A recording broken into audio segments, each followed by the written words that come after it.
Muy buenas tardes, ratones. ¿Cómo están? Mi nombre es Ana María Romero. Bienvenidos a un programa más de Ratones de Biblioteca. Este es un espacio para dar a conocer las investigaciones que se realizan tanto en la Biblioteca como en la Hemeroteca Nacionales de México. Pues como se habrán dado cuenta, hicimos una pausa vacacional, pero regresamos a nuestras transmisiones todos los jueves en punto de las 6 de la tarde. Esperamos que puedan seguir acompañándonos, porque este mes vamos a tener charlas muy atractivas, ya les iremos diciendo. Y el día de hoy vamos a contar con la participación de Malinali Hernández, que nos va a presentar la charla Los manuscritos de la expulsión, 100 jesuitas refugiados en la Biblioteca Nacional de México. Pero antes me gustaría dar la bienvenida a la maestra Giselle Cosío, quien desde hoy se incorpora. Giselle Cosío, ¿estás por ahí? Sí. Hola, sí, gracias. Bueno, pues Giselle se incorpora al programa Ratones de Biblioteca. Les quiero comentar que la maestra Giselle Cosío es integrante del Departamento de Difusión de la Biblioteca Nacional de México. Ella es comunicóloga, fue jefa del departamento por casi 10 años y cuenta con una amplia experiencia en temas de difusión, educación continua y de organización de actividades. Bienvenida, Giselle, muchas gracias por estar con nosotros y aceptar ser parte ya de Ratones de Biblioteca. Pues bueno, también gracias al público que nos acompaña, los invitamos a quedarse con nosotros hasta el final, interactúen, dejen sus comentarios, sus sugerencias en la parte del chat, para que nuestra invitada al final de la charla dé respuesta a ellas. Y bueno, sin más vamos a comenzar, pero antes me gustaría presentarla y decirles que Malinali Hernández Rivera es doctora en Historia por el Colegio de Michoacán, y actualmente se encuentra desarrollando una estancia de investigación postdoctoral en el Instituto de Investigaciones Bibliográficas con el doctor Manuel Suárez Rivera. Su trabajo actual se concentra en la identificación y clasificación de marcas de procedencia y propiedad encontrados en manuscritos e impresos jesuitas del siglo XVIII resguardados en la Biblioteca Nacional de México. Sus líneas de investigación se concentran en la historia de la cultura escrita, el libro antiguo y el manuscrito, con especial atención en las bibliotecas jesuitas. Ha desarrollado estancias de investigación en archivos nacionales y extranjeros, entre los que destaca el Archivo Secreto del Vaticano y el Archivo de la Compañía de Jesús en Roma. Ha sido reconocida con bolsas de investigación por el gobierno francés y publicado textos como Rehenes de papel del robo y saqueo de libros al Colegio de San Gregorio de México en la expulsión jesuita de 1767 y Leer a solas, bibliotecas y colecciones librarias en los aposentos jesuitas de Pátzcuaro, una aproximación al índice general de los libros del Colegio Grande. Bienvenida, doctora Malinali. Gracias por acompañarnos y por aceptar la invitación. Adelante. Muchas gracias, Ana María, muchas gracias, Giselle, muchas gracias a quienes nos están acompañando esta tarde. Me da mucho gusto poder compartir a través de la plataforma de Ratones de Biblioteca, que es un espacio muy importante para compartir un poco de los trabajos que estamos haciendo. Bueno, como ya lo comentó Ana María, estoy tratando de presentarles un poquito de los avances de un año de trabajo en la colección de manuscritos antiguos que resguarda la Biblioteca Nacional de México. Estoy haciendo un trabajo sobre los manuscritos de plumas jesuitas, específicamente del siglo XVIII, y bueno, voy a compartir un poquito de esto con ustedes. Espero yo que sea del agrado de todos. Va a ser un material muy visual, porque creo yo que vale la pena que todos conozcamos un poquito de lo que está resguardado y que, bueno, finalmente es patrimonio de todos. Los voy a tratar de entretener un poco visualmente con esta presentación que me van a hacer favor de ir proyectando. Pues sobre todo para entrar en materia, voy a dividir un poco en dos esta presentación. Primero en algunos antecedentes para que todos estemos, digamos que más o menos en la misma situación, en la misma sintonía, y a partir de eso les mostraré algunos ejemplos de ese material que les estoy comentando. Bueno, la primera diapositiva, por favor. Primero que nada, me gustaría pues hacer un planteamiento general, ¿no? ¿Quiénes son los jesuitas? ¿Qué hacen? Y básicamente, ¿por qué son tan trascendentales en la Biblioteca Nacional? Los jesuitas es una orden religiosa masculina que se funda en 1534, a partir de 1540 tiene ya una orden papal, una bula papal, la Regimini Militantis, que le permite ya consolidarse como una orden de religiosos. Esto significa que pueden formar más novicios y que por lo tanto pues se pueden empezar a expandir.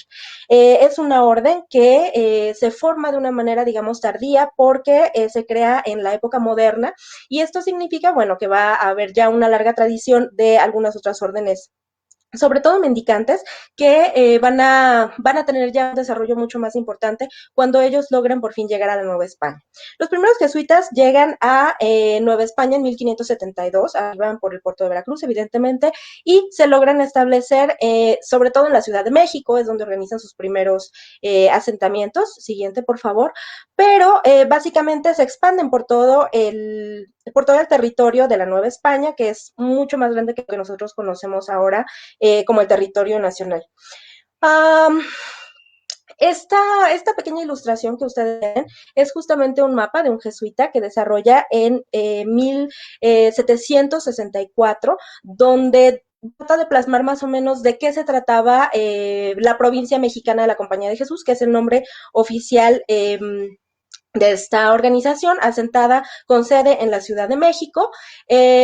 Básicamente abarca todo lo que actualmente es la República Mexicana, como ustedes pueden ver en su pantalla, pero también integra lo que es las Californias, llega incluso a Cuba, entonces tiene una extensión muy grande, llega un momento en que es tan grande que inclusive tratan de dividirla en dos partes, en realidad nunca se llega como a esta a cristalizar esta decisión, vaya, pero esto nos da un poco la idea de la magnitud de la compañía.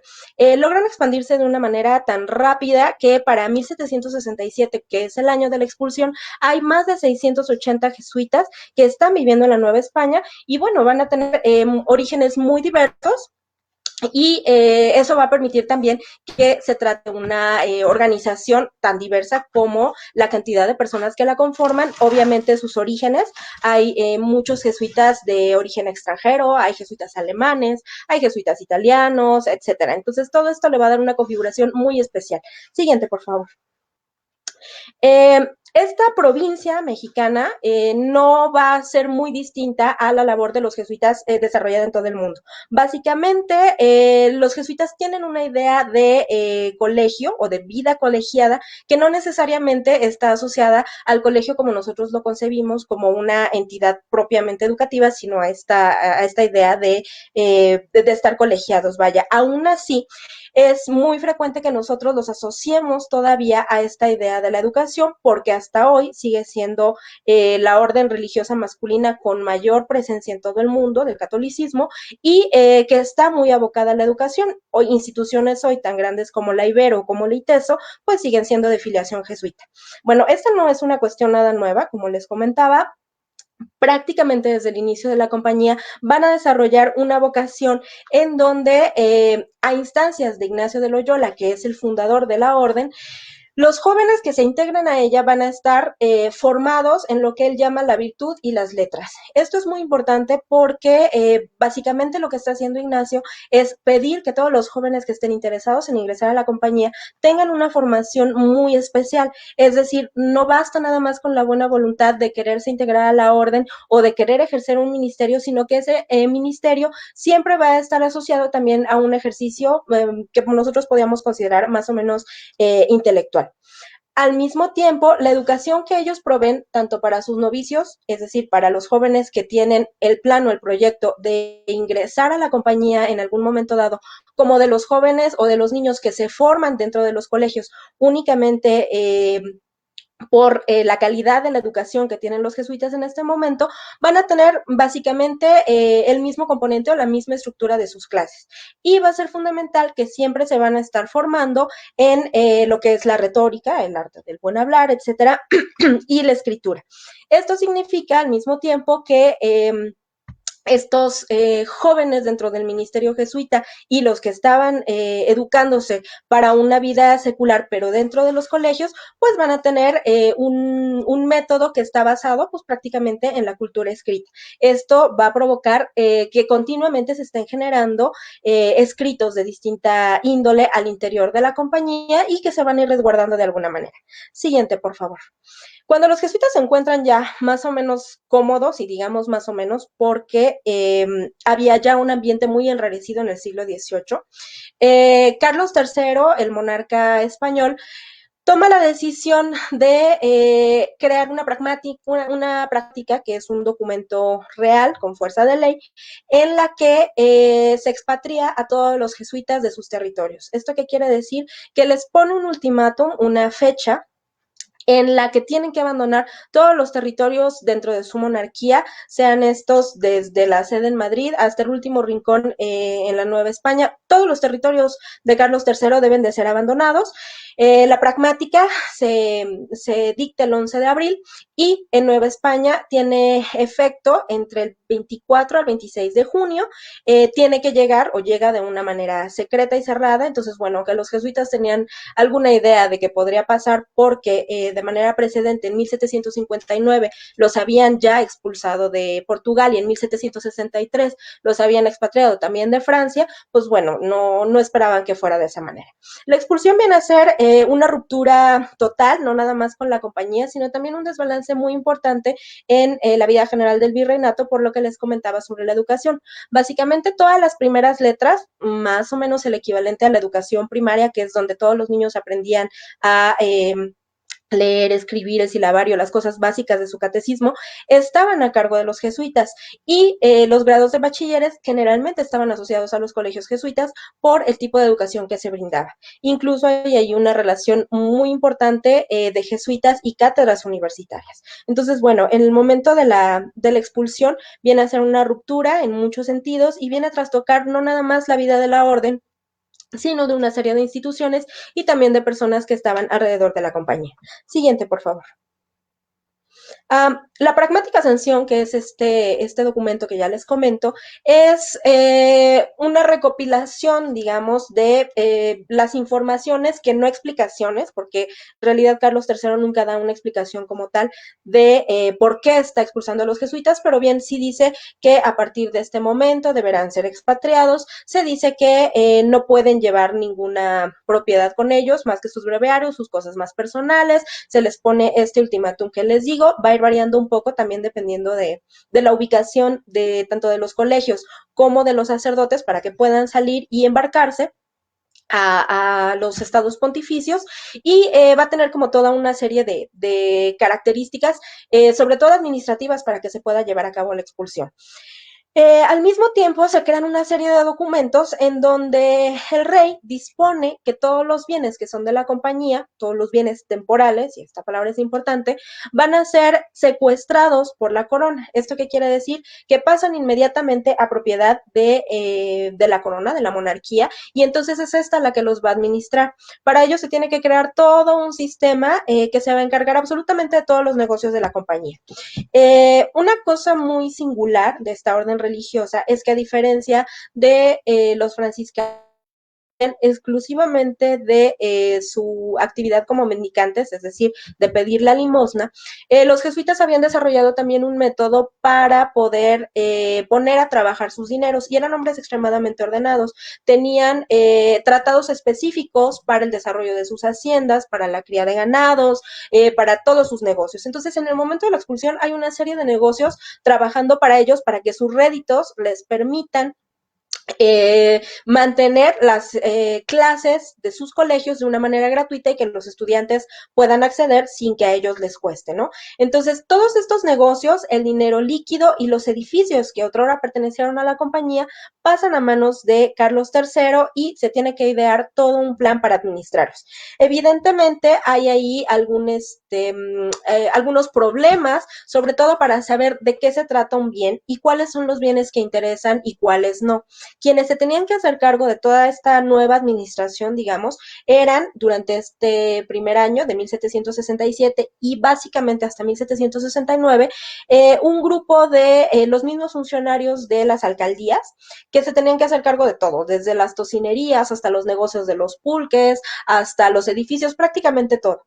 Pero una cosa que es muy singular es que mientras estos negocios que parecen ser muy redituables y que tienen cierto interés en efectivo, van a estar siempre en la mente de los funcionarios locales, algo que siempre estuvo en la preocupación de Carlos III fue un bien que no tenía prácticamente ningún valor de cambio, que son todos los documentos. Siguiente, por favor.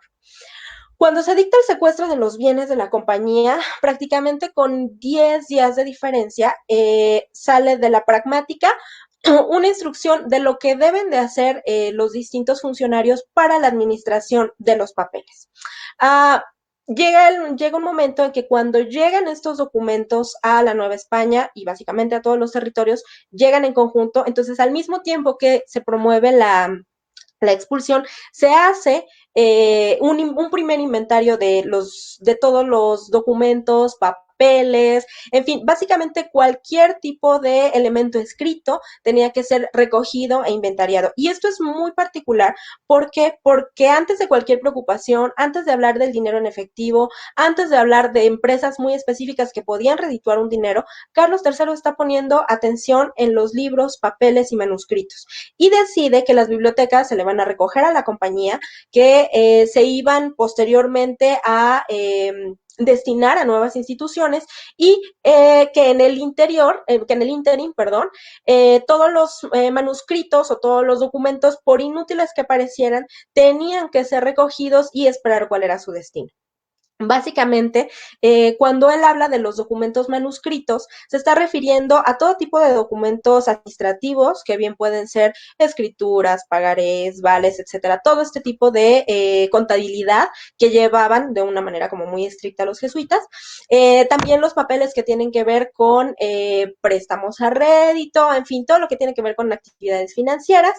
Los correos, que también va a dividir en 3 rubros específicos: los comerciales, los que tienen que ver nuevamente con los negocios de la compañía, los literarios, que muchas veces tienen que ver con las cartas anuas y con otro tipo de ejercicios que tenía al interior de la orden como ejercicio para poder tener una comunicación entre ellos, y otros que se dediquen específicamente a asuntos de gobierno.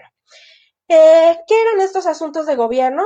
Pues básicamente toda la información que tenían sobre cada uno de los colegios.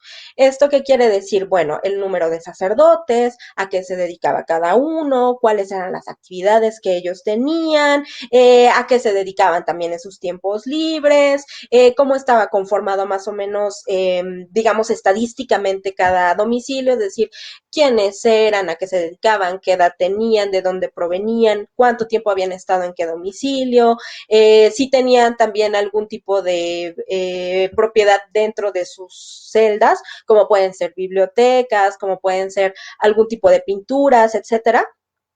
Pero entre toda esta serie de papeles que pueden tener algún sentido dentro de lo administrativo y que de alguna manera pueden redituarle al rey, hay una serie de documentación o de manuscritos que no estaban siendo contemplados de una manera específica y que dieron como un margen de navegación.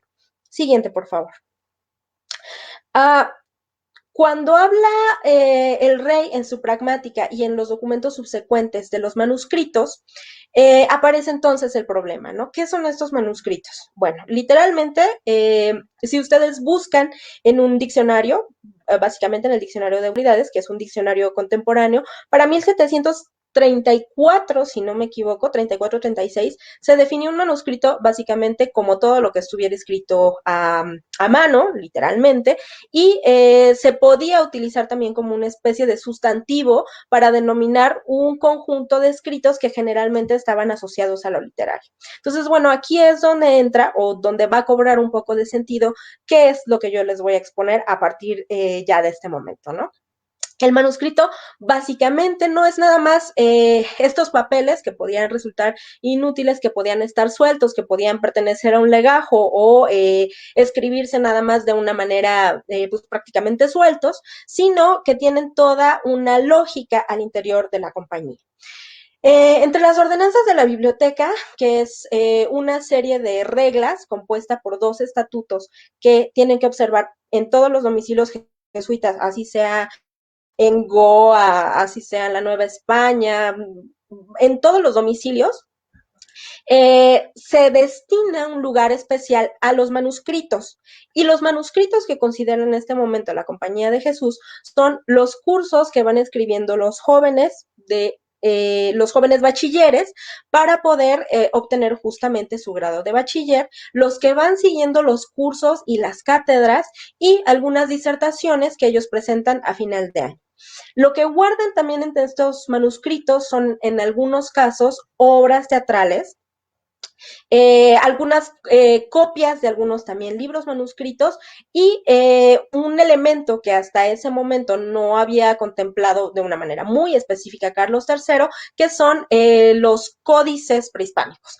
En las ordenanzas de bibliotecas, perdón, en la pragmática y los documentos de la instrucción o la cédula de instrucción, se decide que va a haber un apartado para los códices membranáceos en letra gótica o manuscritos, pero cuando hacen esta ordenanza, obviamente lo están pensando en función de las bibliotecas europeas. ¿Esto qué quiere decir? Pues que están pensando en los manuscritos góticos. Aunque se ha estudiado muy poco, en la Nueva España esta característica de definir a los códices permite en algún momento que se resguarden algunos códices de tipo prehispánico y que estos estén, digamos, a salvo cuando no hay, digamos, una clasificación específica para ellos. ¿Qué va a ser como muy característico de esto? Que los códices básicamente no van a tener una cabida dentro del sistema de pensamiento en el que se están organizando los libros y donde se está decidiendo qué es lo que se va a guardar, qué no, qué es lo que va a esperar un nuevo destino o qué es lo que va a entregarse a nuevas instituciones. La siguiente, por favor. En este periodo, entre 1767 y 1769, básicamente todo el mundo está navegando un poco a ciegas. Lo que hacen es que las autoridades locales, en función de lo que van encontrando, lo van clasificando. La única instrucción que se tenía hasta ese momento es que todos los manuscritos se mantuvieron como en pequeños legajitos y que se mantuvieron amarrados por una cinta.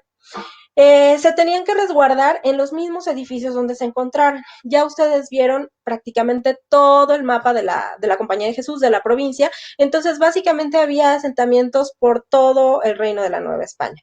¿Esto qué quiere decir?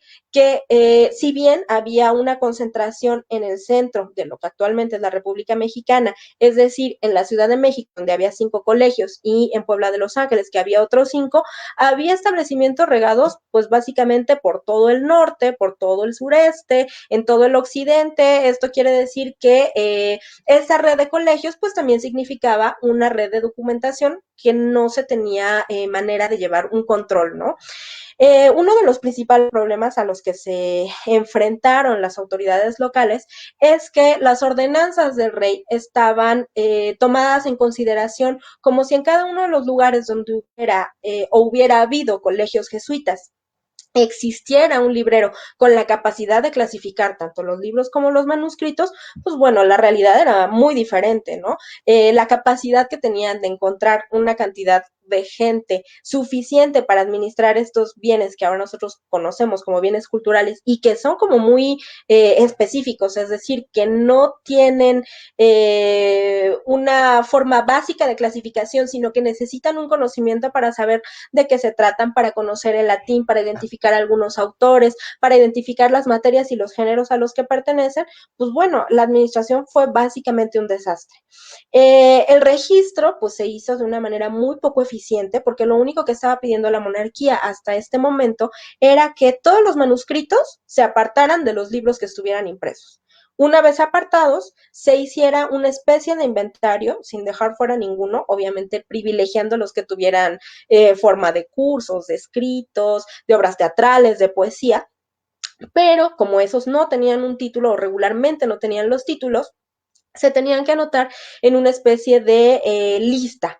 Esta lista pues no era más que una anotación de las primeras 3 o 4 palabras de cada manuscrito, en las que un amanuense, es decir, básicamente cualquier escribano sin una formación específica, tenía que ir anotando cuáles eran como los nombres de todos estos manuscritos, las primeras frases, y así llevar un control que más o menos pudiera tener un sentido para que a la hora de que la corona decidiera cuál era el destino de estos manuscritos, pues supieran qué era lo que había. En realidad, eso nunca se llevó a cabo y es posible que incluso en las instituciones mucho más especializadas como la universidad, por ejemplo, nosotros encontremos que nada más lleguen los legajos tal cual, o por lo menos es el registro que se tiene, los legajos completos de los manuscritos sin saber exactamente de qué se trata y básicamente lo único que entregan son como estos grupos de papeles. Esto provocó que hubiera básicamente un desvanecimiento del material y que a final de cuentas no hubiera un registro muy eficiente o prácticamente ninguno de el tipo de material que se estaba recogiendo. Siguiente, por favor. A partir de 1769 se crea una junta especial que es la Junta de Temporalidades. Esto tiene sentido, si ustedes recuerdan un poco, cuando yo les mencionaba que el secuestro de bienes temporales se hacía a la corona, se hacía por parte de la corona, todos los bienes temporales o terrenales de la compañía pasaban a la administración monárquica. Esta monarquía crea toda una organización a través de juntas que se van a encargar de usufructuar todos estos bienes. Obviamente se incluían, pero no de una manera específica, las bibliotecas en donde estaban estos manuscritos. Algo que podría resultar como un poquito tabla de salvación para estos documentos que no estaban clasificados fueron instituciones de gran envergadura como la Real Universidad. Aún así, hay que considerar que si bien se pueden encontrar rastros en muchos materiales, tanto de la propia universidad como de temporalidades, como de las juntas municipales y información específica del gobierno de la ciudad sobre cómo hay un traslado de libros, cómo hay algunos donaciones o procesos de compraventa en donde se implican librerías de la Compañía de Jesús y la Real Universidad, en realidad no se está viendo que haya un traslado en grandes dimensiones de todos estos colegios. Estamos hablando de 5 colegios que además eran enormes. La cantidad de libros y manuscritos que contenían, de manuscritos en realidad hay una estimación real, porque generalmente se habla nada más de un grupo de legajos, pero si hablamos de volúmenes de libros, hablamos de hasta 18,000 libros en caso de algunos de los índices. Entonces, eran cantidades monstruosas de libros que en realidad la universidad no quería, no necesitaba, no podía costear el traslado. Entonces, bueno, de alguna manera fue recibiendo lo que le fue importando. A pesar de que existe como esta tendencia a creer que las universidades en todas partes fueron como las grandes herederas de las bibliotecas jesuitas, pues esto en realidad más bien es como una especie de tradición histórica que en realidad no tiene grandes maneras de demostrarse. A final de cuentas, lo que le fue interesando a la universidad se lo fue quedando, el resto lo fue vendiendo en algunos casos en grandes cantidades, en otras prácticamente tomo por tomo, porque simplemente no era un material que le fuera a redituar ningún servicio. Y la idea del monarca al conceder todas estas bibliotecas justamente era conceder un servicio. Aún así tenemos algunas menciones a el interés que tuvo la universidad por recoger algunos de estos manuscritos y gracias a ello es que podemos empezar un poco a rascar en la historia de estos manuscritos que ahora se encuentran en la Biblioteca Nacional. Eh, por ejemplo, para 1785, el contador de Tepozotlán, que era Bernardo Covarrubias, que al mismo tiempo había sido contador de las temporalidades, ofrece a la universidad entregar una serie de manuscritos, no dice cuántos, pero los entrega provenientes de Tepozotlán. Hay también vestigios de que de la Casa Profesa de México hubieran llegado algún grupo de hojas, manuscritos y legajos, que tampoco están plenamente identificados, pero que se trasladan directo a las habitaciones de la Real Universidad, aunque en realidad cuando se hace un análisis de los estantes no se sabe exactamente de qué se trata porque todas las menciones hablan nada más de grupos de legajos. Entonces, ¿cuáles son como las posibilidades que nosotros tenemos de conocer el material? Pues no revisar los documentos, sino prácticamente revisar ese material. Entonces, ¿qué es lo que hay que hacer? Pues revisar directamente los manuscritos. Siguiente, por favor.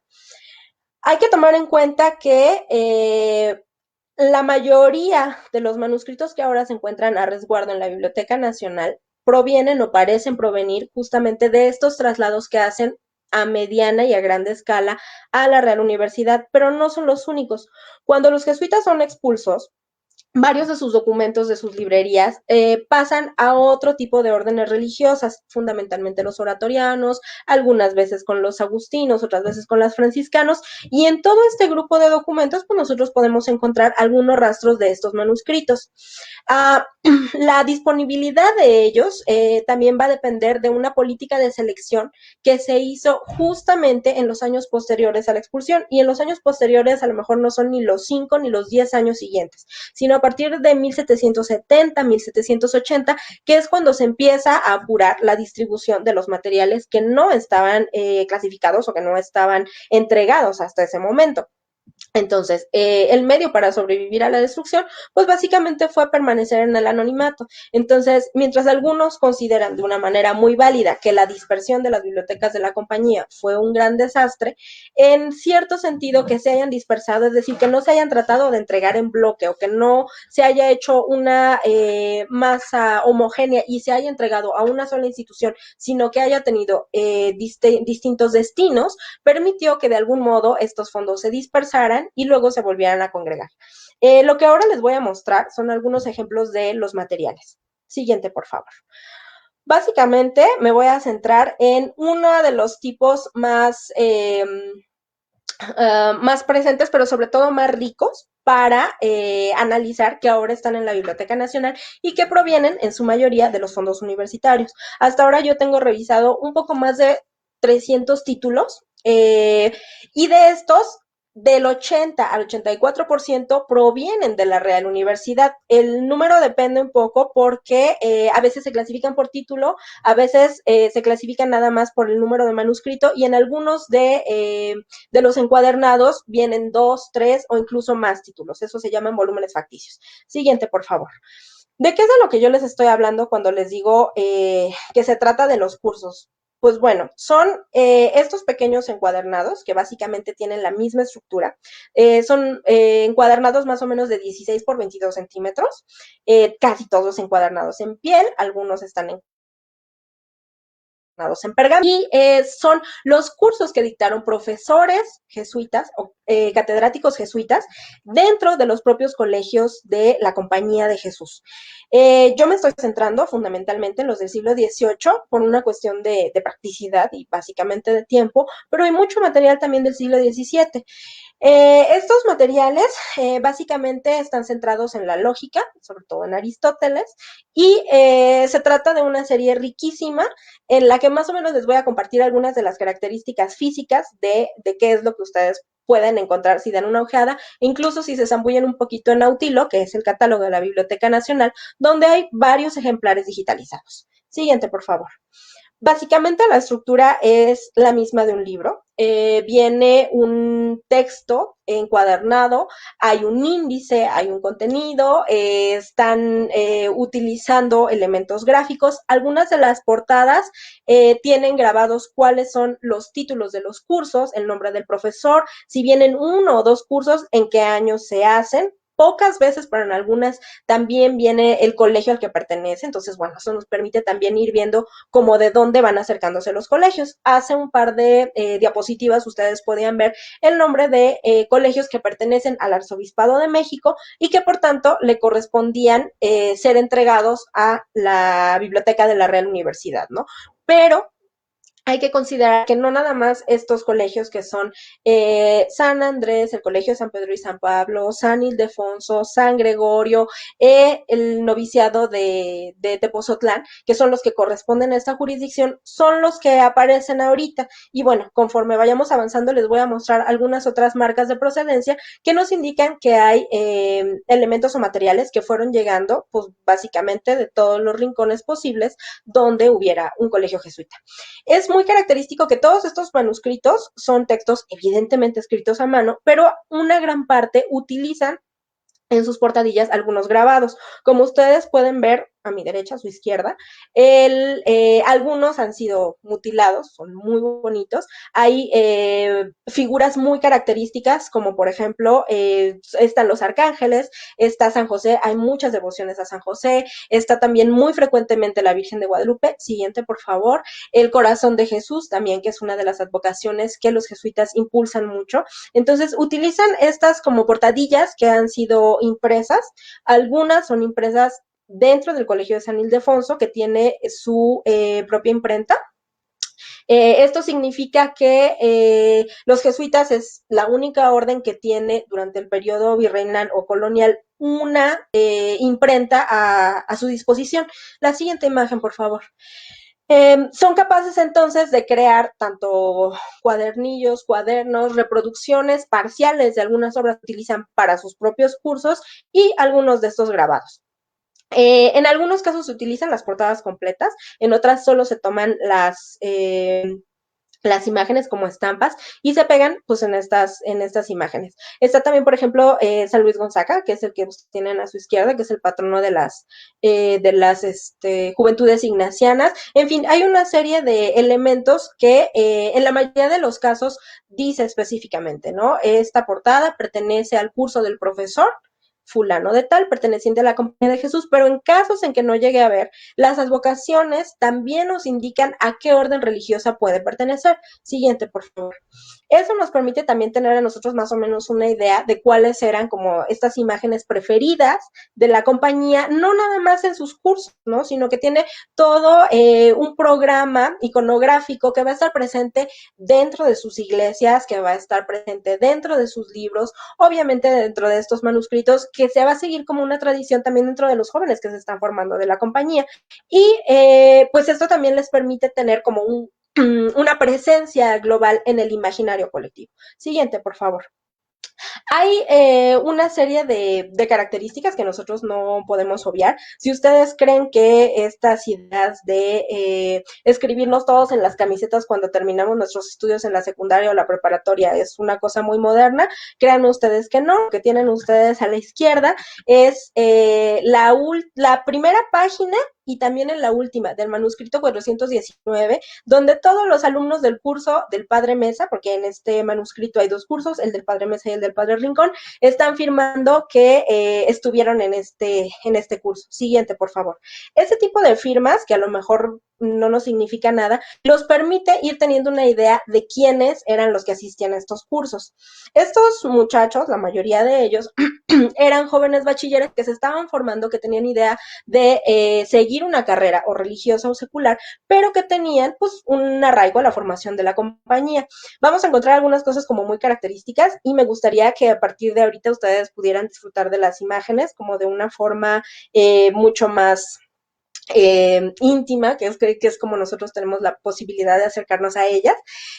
Por ejemplo, esta es una marca de propiedad muy simpática en donde hay una especie de figura humana, no sé si llamarlo imagen, ilustración, en realidad todavía no decido cuál es el mejor término para identificarla, pero es donde el libro o el manuscrito mismo, un libro manuscrito, este curso manuscrito dice, yo soy de mi amo, fulano de tal. Y con esto vamos a tener toda una serie de marcas de propiedad que nos permiten ir identificando quiénes eran sus dueños, cómo escribían estos cursos, a qué años correspondían, a qué generaciones, con qué profesores se identificaban. Y es muy curioso, sí, porque además tienen como esta idea muy acabada de cómo tienen que desarrollar no nada más su curso, la siguiente imagen, por favor, es decir, no nada más seguir el programa de la ratio, sino también una idea muy acabada de la estética de cómo deben estar desarrollados estos cursos. Una de las cosas que más me llama la atención es el uso de algunas señales que hasta ahora he podido descifrar, cuando en muchos de los espacios en blanco, a los finales de la página, en las páginas blancas, en el interior de algunos de los escritos donde dejan algunos renglones sin escribir, frecuentemente los estudiantes están escribiendo no es corral, este no es corral, este no es corral. Bueno, navegando un poco y con ayuda del doctor Arturo Reynoso, a quien le agradezco mucho esto, nos hemos dado cuenta que el corral era un hueco o una especie de espacio en blanco que los estudiantes dejaban en blanco cuando tomaban sus lecciones de latín. Los estudiantes jesuitas no dejaban nada en blanco. Entonces, en estos espacios en blanco, lo que hacían eran estas pequeñas coplas, como esta que ustedes ven aquí, que es muy curiosa, que inclusive está escrita en dos colores. Sabio lector, que imaginas que esto que ves que es corral, mira que imaginas mal, pues en él no ves gallinas. Entonces, como estas coplas se pueden encontrar muchas, a lo mejor esta es una de las más curiosas, pero generalmente hay versos muy simpáticos. Los encuentra uno también escritos en esta especie de imágenes animales que se utilizan o en el interior de los textos o ya como colofón al final de los textos de los cursos de las páginas. Siguiente, por favor. Y no son las únicas como licencias que se toman, ¿no? Ustedes ven, por ejemplo, en este curso del Padre Blanco también hacen una copla muy bonita, en donde no nada más están ocupando el espacio, sino que profesan la admiración al Padre Blanco. No alcanzo a distinguir bien aquí porque no traigo mis lentes, desgraciadamente, pero la copla básicamente dice que utiliza el verso y dice que no puede haber un espacio en blanco si se utiliza con el curso del Padre Blanco. Entonces, bueno, aunque el verso no es como lo más acabado posible, tiene un poco de relación o de sentido con la relación que estos jóvenes estudiantes pues mantenían con sus profesores, a quienes tenían pues en muchos de los casos en muy alta estima. Ven ustedes también en la parte izquierda, lo estoy viendo en espejo, en la parte izquierda, también estos letreros de no es corral, no es corral, entre algunas marcas de propiedad, que es Antón, también es la firma de alguno de los estudiantes. Siguiente, por favor. Y es muy curioso porque cuando estos manuscritos están registrados o cuando ustedes los buscan propiamente en los índices o en los catálogos, los van a encontrar por el nombre como si fuera el autor. Y ahora van a ver ustedes que en muchos de ellos hay marcas que nos indican, ¿no? De la pluma y mano del bachiller fulano de tal, el curso del padre sultano. Entonces, bueno, eso también es muy importante porque, bueno, eso también nos va dando un poco la idea de movilidad, un poco en la idea que tenemos muy acabada de lo que es la compañía y que, bueno, nos pone a reflexionar largamente en lo que todavía no conocemos o no hemos estudiado. Entre las formas básicas o entre los elementos indispensables que van a tener estos cursos son índices. Los índices pueden ser la cosa más acabada del mundo, como lo que nosotros conocemos, que son estas tres formas que nosotros estamos viendo. Obviamente todo va a estar en latín. Si su latín está peor de oxidado que el mío, evidentemente no van a entender mucho, pero bueno, básicamente lo que hacen es poner el título de la disputación, es decir, de la reflexión que están haciendo en torno a un asunto específico, y el número de la página. Estos son como los más acabados, pero también hay cosas mucho más sencillas. Siguiente, por favor, en donde básicamente nada más se dice cuáles son las materias que se están tratando, como estas que son como las formas, digamos, mucho menos acabadas, pero sí para tener una idea de cuáles son los cursos o las materias que se están tomando. Hay que tomar en consideración que algunos de estos se hacen o se escriben de una manera posterior a los cursos. Tenemos también noticia de que muchos de estos manuscritos llegaron en forma de esto, de legajos, y que en algún momento se fueron encuadernando tanto por la universidad como por algunas otras órdenes e incluso ya de una manera muy posterior ya en el siglo XX. Entonces, bueno, también hay la lógica por la que están ordenados va a seguir la lógica propia de los repositorios a donde ellos pertenecieron, no necesariamente de donde ellos emanaron o de los colegios donde se hicieron. Aún así, repito, hay algunas fórmulas que a nosotros nos permite ver que aunque no diga específicamente este es de la Compañía de Jesús, lo podemos encontrar. Como esta que ustedes ven abajo a su, es mi derecha, a su izquierda, que dice ad majorem Dei gloriam, que es a la mayor gloria de Dios, una ejaculatoria específica de la Compañía de Jesús. Cuando uno lo ve, sabes definitivamente que aunque no tenga el nombre de el sacerdote, el bachiller o el colegio, pertenece a la compañía. Siguiente, por favor. Esta forma tan acabada no podría estar completa sin elementos que terminan siendo ornamentales, aunque empiezan siendo propiamente elementos de reflexión. Tenemos, por ejemplo, los árboles de Porfirio, que también se empiezan a agregar de una manera digamos, un poco burda, o sea, se empiezan a dibujar en los primeros manuscritos, sobre todo en los más antiguos, a manera de esquemas o diagramas, y después se empiezan a integrar estas formas que también son impresas y que se pegan en las hojas de papel. Siguiente, pero también tenemos cosas maravillosas hechas a mano por los estudiantes, como estas dos versiones. Uno es exclusivamente a una tinta, también se hizo en una hoja aparte, se recorta y se pega en la parte en la que se está estudiando el ánima, y en la siguiente imagen tienen ustedes una versión escrita o bueno, ilustrada en colores y con tintas. Llama mucho la atención la forma en la que están acabados este tipo de materiales, porque se da uno cuenta de la cantidad de tiempo que se le invertía en estos manuscritos, es decir, no estaban ideados para terminar los cursos, para no ser vueltos a tocar y para mantenerse en el olvido, o para simplemente ser lo que nosotros podríamos considerar un cuaderno de apuntes. Por el contrario, son cuadernos de trabajo escritos en latín, ideados para revisarse constantemente, para volver al ejercicio de la memoria, que era un ejercicio ineludible dentro de la Compañía de Jesús, y que le permite tanto al estudiante que lo está haciendo, al joven que está fungiendo como amanuense, como a quien tiene la posibilidad de acercarse a ellos a posteriori, de disfrutar de este ejercicio de la lectura y practicar al mismo tiempo sus habilidades como estudiantes. Yo les mencionaba hace un rato ya que la compañía tenía dentro de las constituciones de su biblioteca contemplada la existencia de un grupo de manuscritos resguardados, separados de los libros, es decir, cuando la compañía decía, los estantes tienen que estar ordenados de tal a tal materia, luego por orden alfabético, luego por orden cronológico, siempre dejaba un espacio para los manuscritos, y estos manuscritos generalmente eran estos cursos que se quedaban a disposición de los siguientes alumnos. Siguiente, por favor. Si estamos hablando de cuestiones visuales, me gustaría compartir estas que son una serie de imágenes maravillosas de una lógica que se escribe en 1759. Siguiente, por favor. Y esto solo se los comparto por el mero gusto estético de verlo. En realidad es una lógica básicamente como cualquiera de los otros cursos, pero pueden ver ustedes una serie de elementos iconográficos que, si ustedes han tenido la fortuna de conocer lugares como por ejemplo el Museo Nacional del Virreinato, en sus lugares locales, ejemplos de la Compañía de Jesús, o si tienen como la curiosidad de acercarse a las visitas virtuales que de pronto tiene INA a través de su página, visitando estos sitios de la compañía, tienen todo el patrón iconográfico, ¿no? Tienen, por ejemplo, estas granadas, tienen varios motivos florales, tienen muchos motivos de aves. Siguiente, por favor.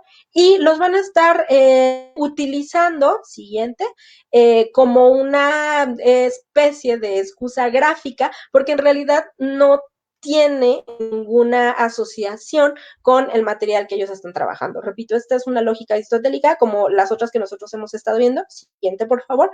Pero tiene la singularidad de que no nada más es un trabajo ilustrado, sino que además está utilizando tintas de colores, que le está dedicando muchísimo tiempo a dejar espacios específicamente en blanco para hacer las ilustraciones que acompañan estos textos, que está utilizando en lugar de las coplas del corral estas imágenes para poder ocupar esos espacios en blanco y que no haya como lugar a ningún pedacito en blanco dentro de la hoja. Siguiente, por favor. Esto que, bueno, puede ser como la cosa más visual del mundo, tiene mucho que ver justamente con no nada más el plan iconográfico de la compañía, sino con todo su ejercicio del conocimiento a través de la ejercitación de la memoria, de lo visual, del arte, de la idea de la luz, de la estética, etcétera. Entonces, si nosotros vemos este material en función de todo lo que desarrolla la Compañía de Jesús y su sistema de pensamiento, pues tiene todo el sentido del mundo. Cuando nosotros nos acercamos a estos manuscritos, pues nosotros solemos pensar lo que ya les decía, si están inscritos bajo un catálogo o bajo un sistema de organización en donde se privilegie el autor y luego el título, se va a tener un registro de los autores de los cursos, es decir, de los profesores, pero no necesariamente de quien hizo el apunte o no necesariamente de quien lo poseyó. Entonces, bueno, lo que yo estoy haciendo ahora es un registro de marcas de propiedad. Estas pueden ser ex libris, que, bueno, ahora les mostraré algunos.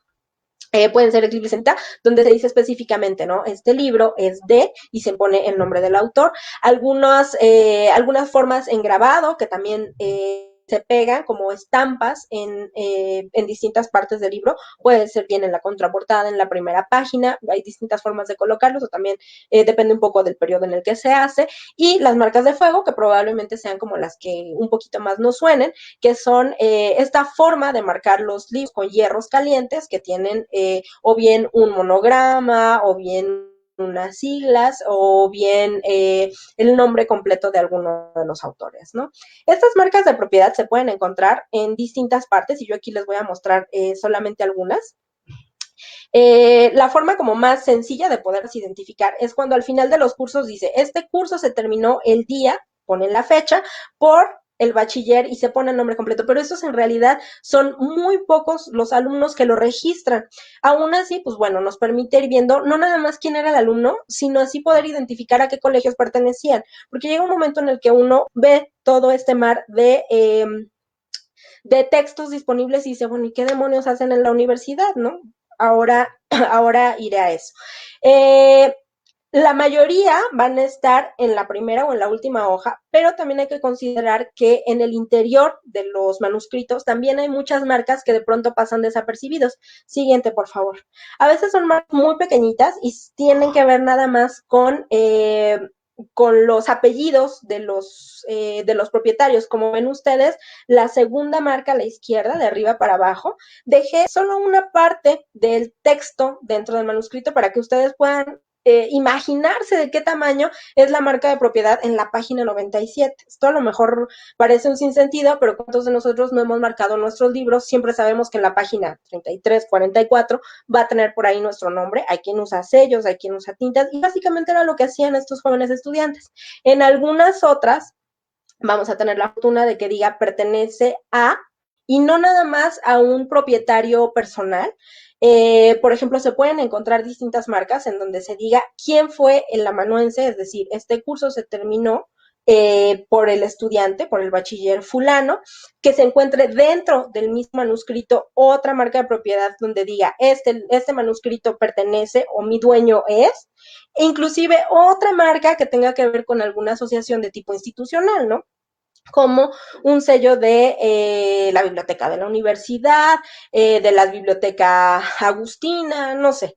Entonces, hay que un poco ser muy cuidadoso cuando uno está revisando estos libros y darse cuenta pues que hay toda una serie de huellas que nos permite ver que no pasaron directamente, como se piensa, de los colegios jesuitas a la Real y Pontificia Universidad, y cuando los fondos de la antigua universidad pasan a la Biblioteca Nacional ya en el siglo XIX, pues decir es que llegaron todos. Básicamente, esto es una visión, grosso modo, que no nos permite ver como cuál es la riqueza de todos estos acervos y por qué es importante revisarlos de esta manera.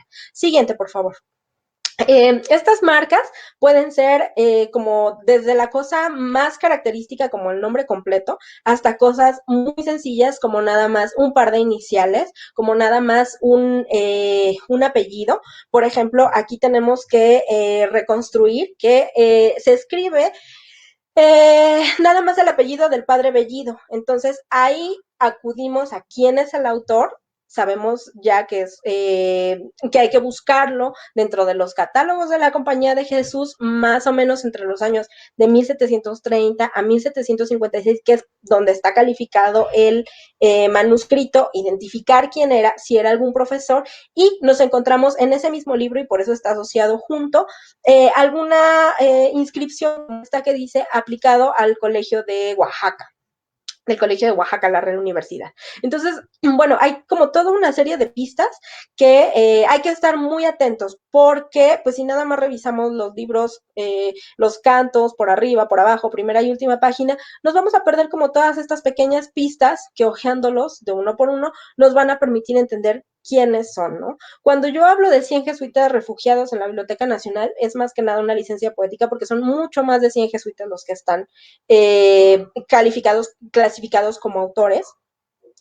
Repito, yo básicamente estoy trabajando con el siglo XVIII, pero hay muchos manuscritos de distintas procedencias del siglo XVII. Entonces, ¿qué quiere decir esto? Que de alguna manera, en algún momento, llegaron a los colegios de Ciudad de México. Esto puede significar que llegaron con los mismos jesuitas, es decir, cuando alguien llega a la casa profesa, que es la casa donde vive el padre provincial y donde básicamente de la organización de la provincia, de todos los colegios que dependen de la Ciudad de México, puede llevar consigo algunos de estos manuscritos, o ya se los heredaron de alguna parte, o la última de las posibilidades, formaron parte de un archivo general de temporalidades del que les hablaré un poquitín más adelante.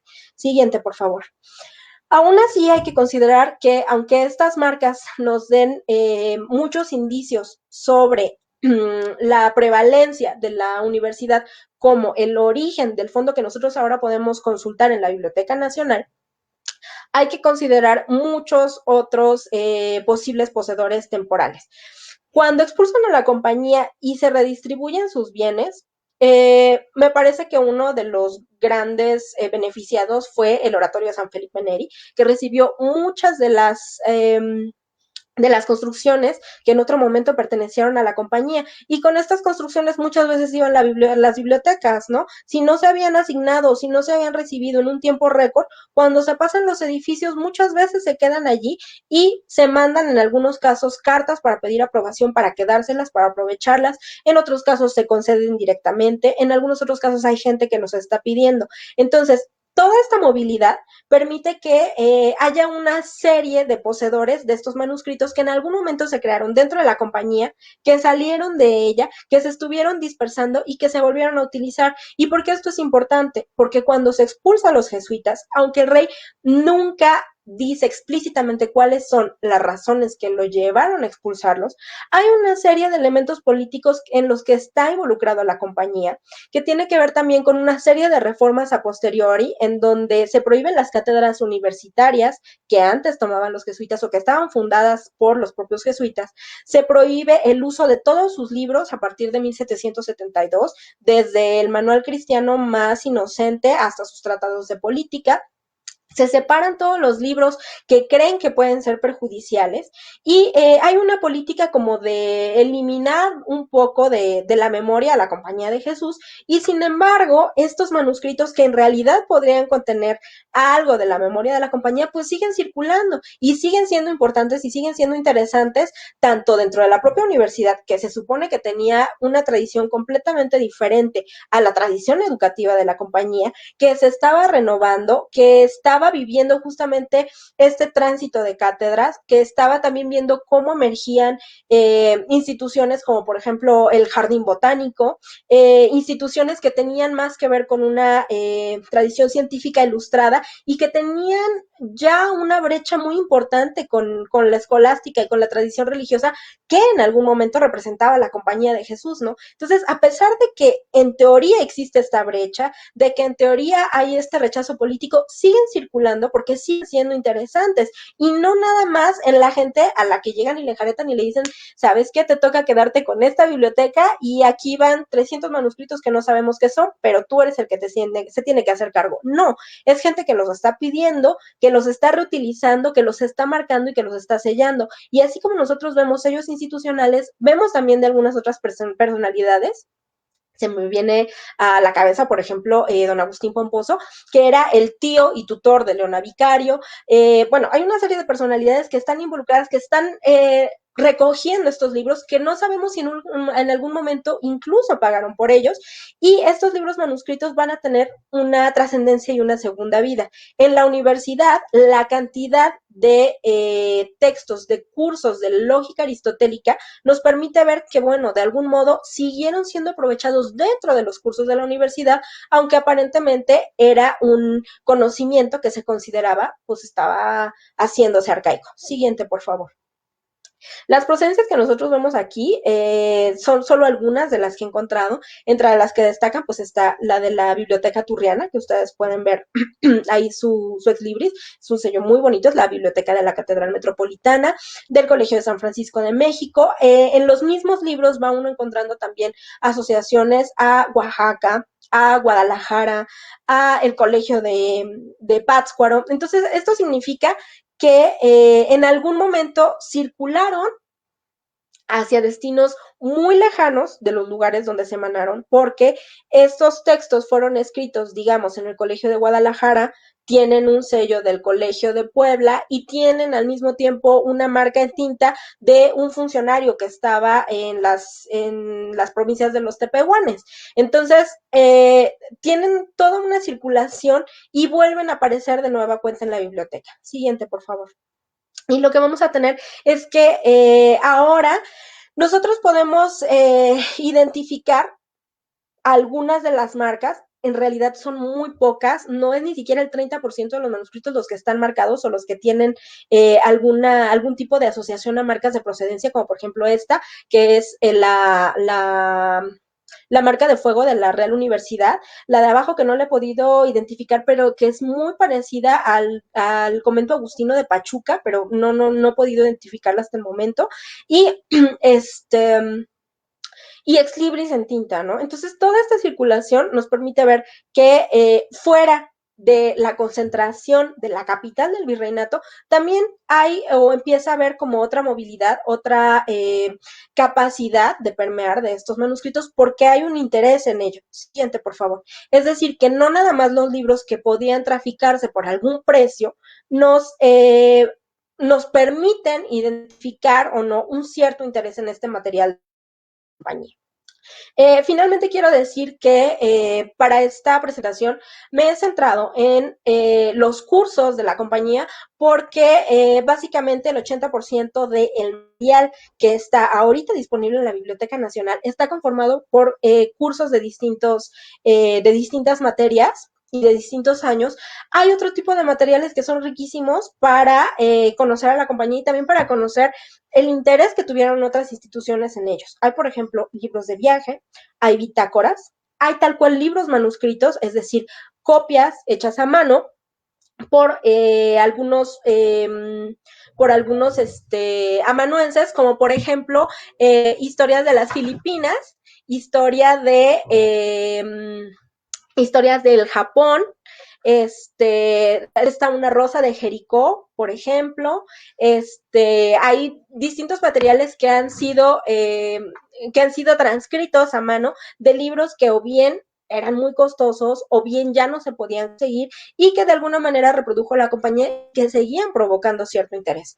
Existen también copias de textos como los manuales de novicios que seguían siendo interesantes para otras órdenes religiosas. Existen también copias de ordenanzas de viajes, de cartas y correspondencia más o menos privada, pero que permitían de alguna manera tener una historia o una relación breve de algunos domicilios, no nada más de la compañía en la Nueva España, sino básicamente en el mundo. Una cosa que hay que tomar en consideración es que para este punto la cultura escrita, como la había podido ejecutar o desarrollar la Compañía de Jesús, se estaba ejecutando desde una trinchera en la que estaba respondiendo desde su inicio, básicamente, a el ejercicio de la reforma. Es decir, los ignacianos, los jesuitas, siempre estuvieron muy conscientes de que el libro, el escrito,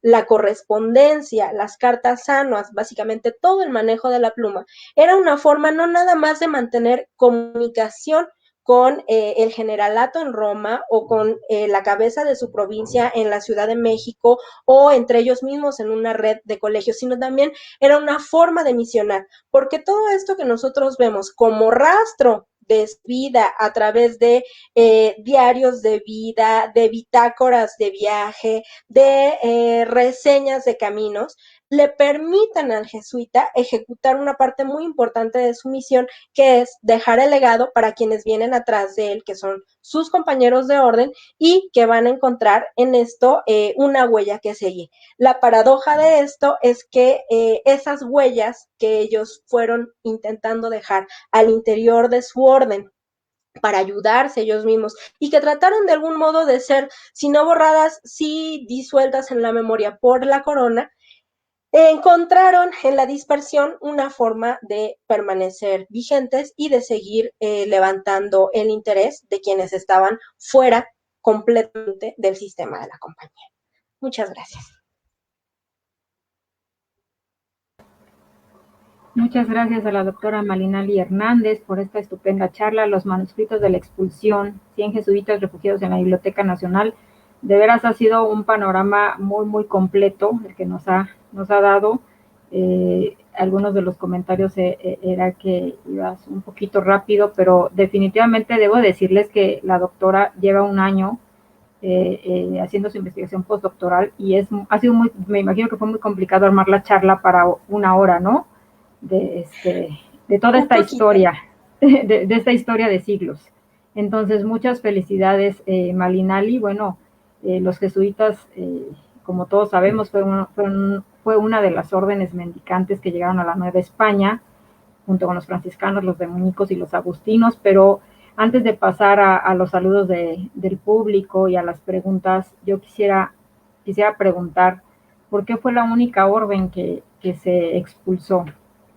¿Por qué los jesuitas? ¿Obedeció una razón económica, las reformas borbónicas, política? Quisiera que nos comentaras un poquito de esto. Bueno, los jesuitas se expulsaron en 1767, pero en el siglo XIX tampoco les fue mejor. En realidad,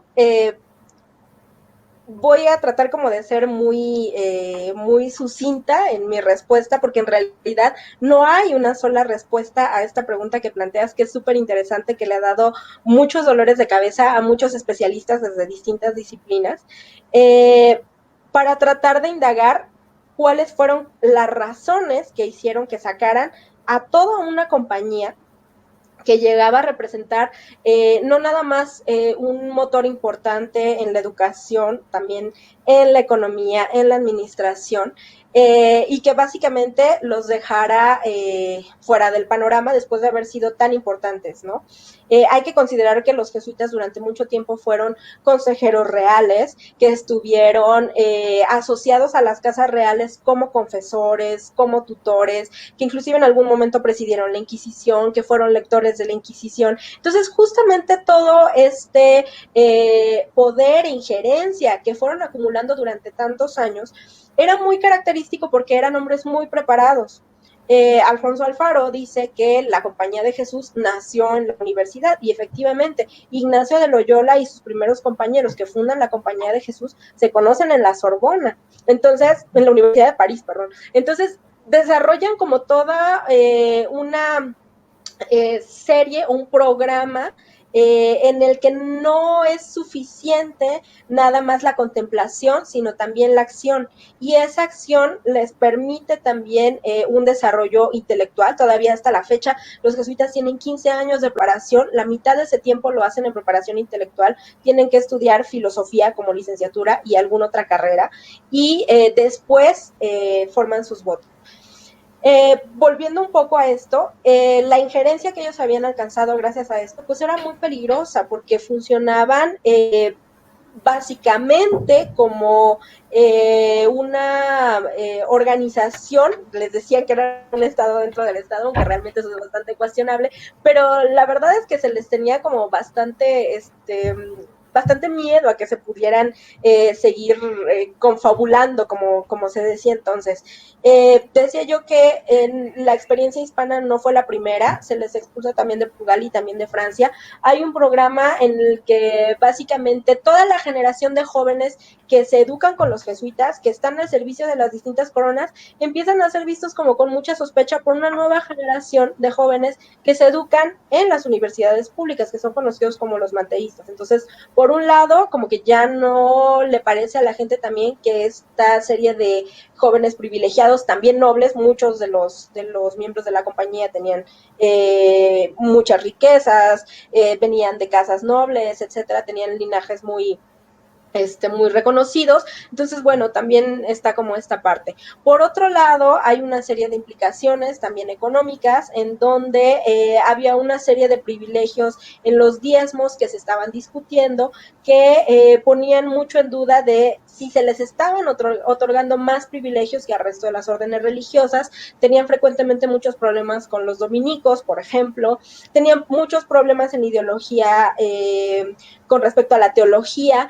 Y una cosa que va a servir un poco como, digamos, como excusa para hablar de las cuestiones políticas de la expulsión, es que empiezan a revivir de parte de los promonarquistas una serie de postulados que en realidad vienen de Santo Tomás, pero que después retoma el padre Juan de Mariana y que después retoman ya los jesuitas en el siglo XVIII sobre la legitimidad de un rey que no cuida a su pueblo y que entonces se convierte en un tirano. Y cuando hay un tirano, pues, ¿no? Entonces llega un momento en el que la compañía se convierte un poco en un pasajero incómodo, aunque en realidad es y sigue siendo un motor muy importante de la sociedad, ¿no? Entonces hay una serie de implicaciones que van a tocar como todas las fibras más sensibles de los grupos en el poder, que también me parece que una de las cosas que hay que tomar en cuenta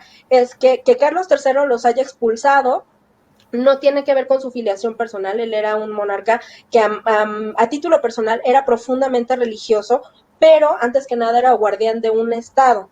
Y este estado veía en el poder que tenía esta congregación religiosa, esta orden religiosa, muchos conflictos en potencia que le podían ocasionar pues, una serie de desobediencias que no le venían bien. Hay una serie de acusaciones en las que dicen, bueno, que si los jesuitas dependen directamente del general en Roma, esto significa que dependen de un monarca extranjero, entonces son traidores. Bueno, hay una serie de implicaciones y una serie de gatos que cuando uno los analiza fríamente, pues la verdad no tiene ningún sentido, pero que sirvieron un poco como esta olla de presión para hacer que en algún momento explotaran los ánimos contra la compañía. Y esto no significa que mucha gente no lo sintiera. Durante mucho tiempo hubo protestas, hubo cartas, hubo religiosas que decían que se les aparecía tal virgen o tal santo diciéndoles que iba a regresar la compañía, porque en realidad también hubo muchísima gente que sintió mucho la partida de los jesuitas, ¿no? Pero sí hay una serie de implicaciones políticas, religiosas y económicas que hacen que la compañía entre en un tambaleo en esa relación que había sido tan constante con la monarquía. Claro, y bueno, sin embargo, como dices, el legado está en la dispersión, ¿no? de estos fondos y que gracias a ello pues, tenemos manuscritos en la Biblioteca Nacional de México.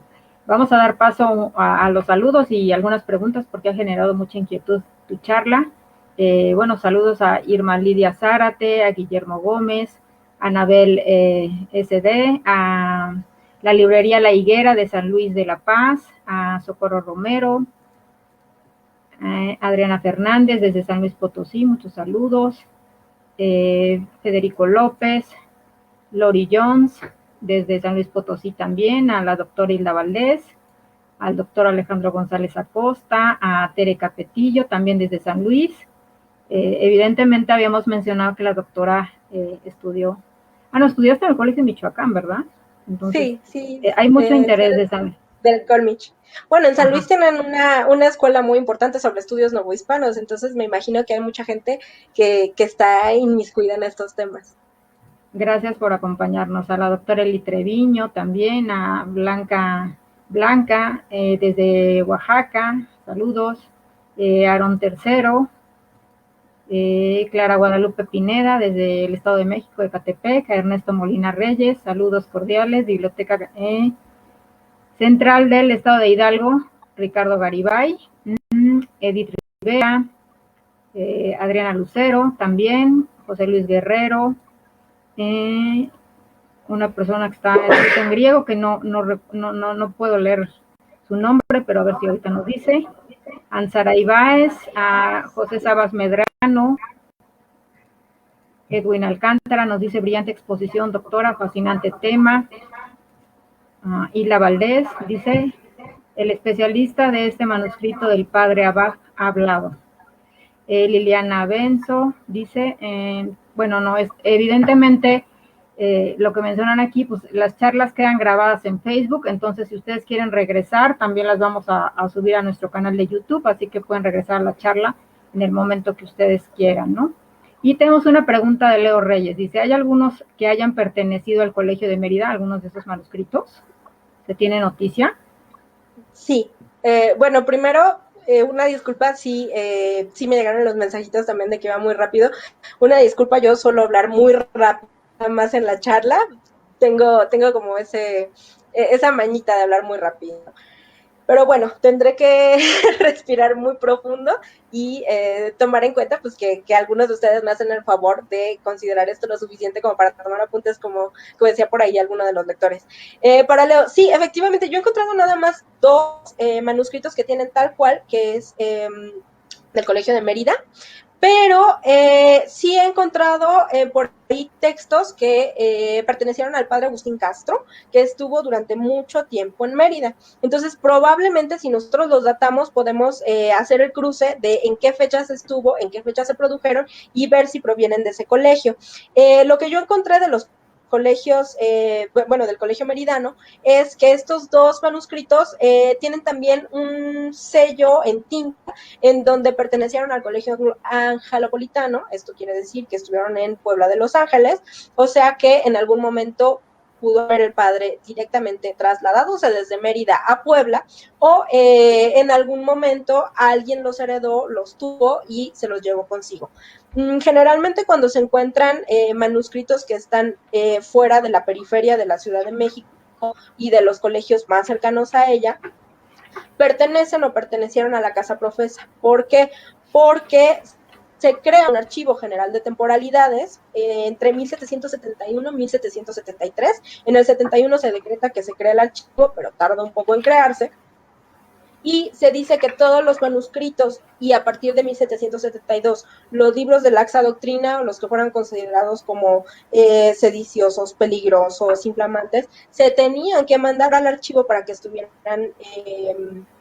resguardados. Entonces, tanto manuscritos como libros proscritos se quedaban guardados en este acervo. Entonces, probablemente al pasar a este archivo y nunca ser reclamados, llega un momento en el que pasan a alguno de los acervos, puede ser inclusive al Fondo Franciscano, que en algún momento se quedó con parte de este material y que ahora pertenece a los fondos manuscritos, de archivos manuscritos del Fondo Reservado de la Biblioteca. Muy bien, muchas gracias. José Sabas Medrano nos dice, el maestro José Sabas, ¿Hay bibliografía al respecto de la utilización de portadas impresas, Marinali? Propiamente de portadas impresas en los manuscritos, no he encontrado mucho de la impresión de estos grabados y de algunas de las advocaciones. Sí, justamente acaba de salir un texto en estudios americanos en esta revista del CSIC, entonces igual si estás interesado, yo más tarde puedo postear aquí algunos links en la parte de los comentarios para quien esté interesado en checar esta bibliografía. Hay varios artículos recientes que se pueden consultar sobre la utilización de grabados y también tesis, porque he estado trabajando un poco la iconografía desde la desde la escuela española, y es como muy característico que se haga como estos estudios novohispanos desde España, pero bueno, así es. Muy bien, y bueno, saludos también a Jorge Martínez, dice Jorge Alberto Martínez Silva, del Archivo Histórico del Poder Legislativo del Estado de Jalisco. Tenemos otra pregunta: ¿cuál es la mejor fuente para conocer la historia y estructura de los cursos jesuitas del siglo XVIII? Yo creo que hay varios textos que se pueden aproximar. Hay una colección que escribió el Opus Dei y que publicó justamente en España, que es algo así como Teorías y corrientes filosóficas durante el siglo XVIII. Igual puedo poner aquí abajo la referencia, pero yo creo que un texto fundamental es revisar mucho a la Compositiology, ahora recuerdo el nombre de la autora, es de la Ibero, y básicamente han estado trabajando la estructura del curso, de la oratoria y de la composición.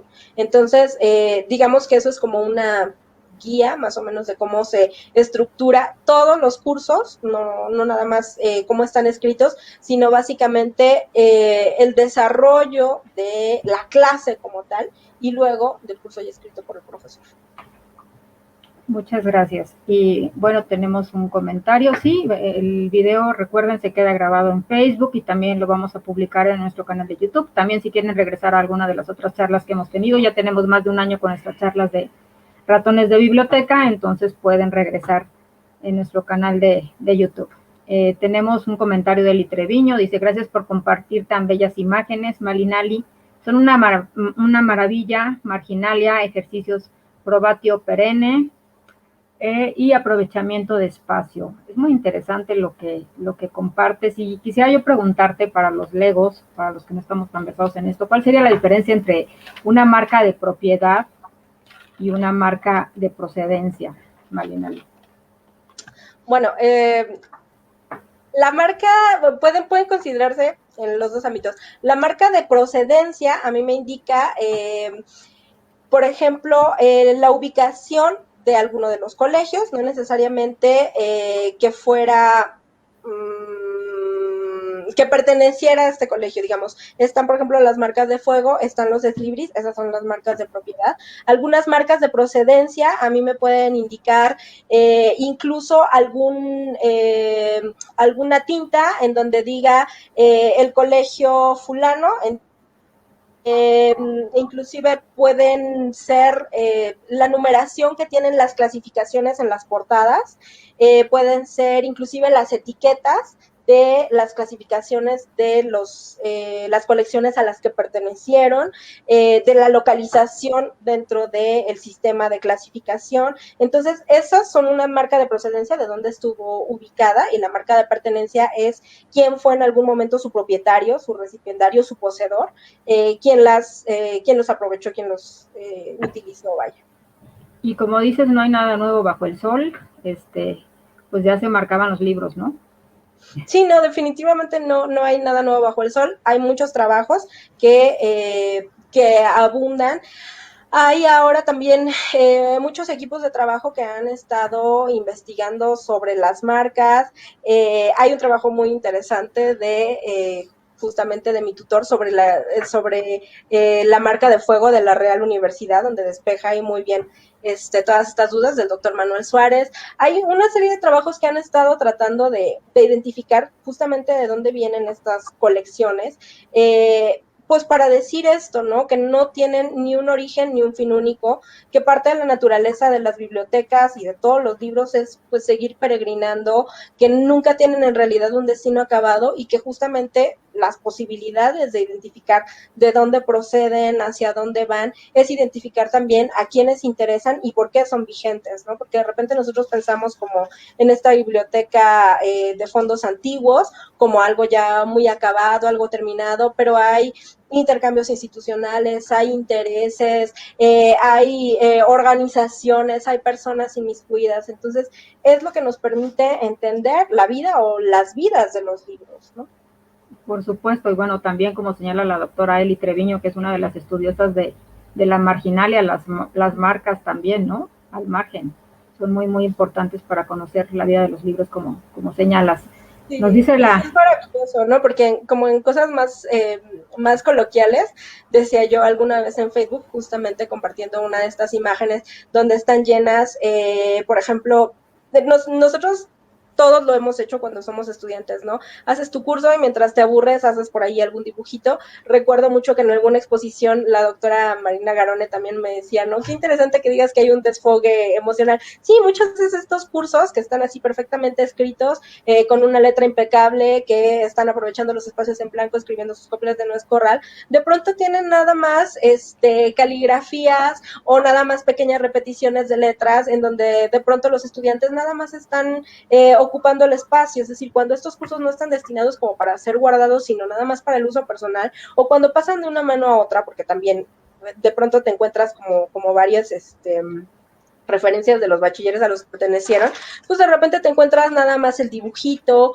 o te encuentras que 3 o 4 veces intentaron hacer, no sé, la cara de un personaje. Yo me he encontrado cosas como jóvenes con acuchillados, o sea, cosas que de pronto son como muy curiosas, que no tienen ningún sentido como dentro de la academia o del curso como tal, pero que tienen todo el sentido del mundo analizando justamente esto, ¿no? La marginalia, las posibilidades de las otras vidas del libro a través de la lectura de estos elementos que no tienen necesariamente que ver con la estructura propia de los textos, ¿no? por supuesto, y que yo creo que habla el inconsciente, ¿no? Porque muchas veces los que estamos escribiendo, de repente nos sorprendemos haciendo dibujitos, como dices, y no es muy consciente el asunto. Bueno, la doctora Godinás, ya muchas gracias, nos dice la doctora Loreto Godinás, perdón, no leí, muchas gracias por esta visita guiada de lujo por el mundo de los manuscritos jesuitas, gracias doctora Godinás.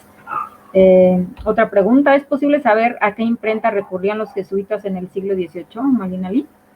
Sí, bueno, hay varias imprentas, obviamente hay unas que son como mucho más conocidas como las de los Calderón, pero generalmente estos grabados de las portadas, que me imagino que es por las que está preguntando, generalmente se hacían en la imprenta del Colegio de San Ildefonso, que repito, es una imprenta jesuita, la única orden religiosa que tuvo imprenta durante el periodo colonial fue justamente la Compañía de Jesús, y es una imprenta que está asociada a la compañía desde Juan Pablo. Compran una serie cuando ya por trasladar al colegio de San Ildefonso y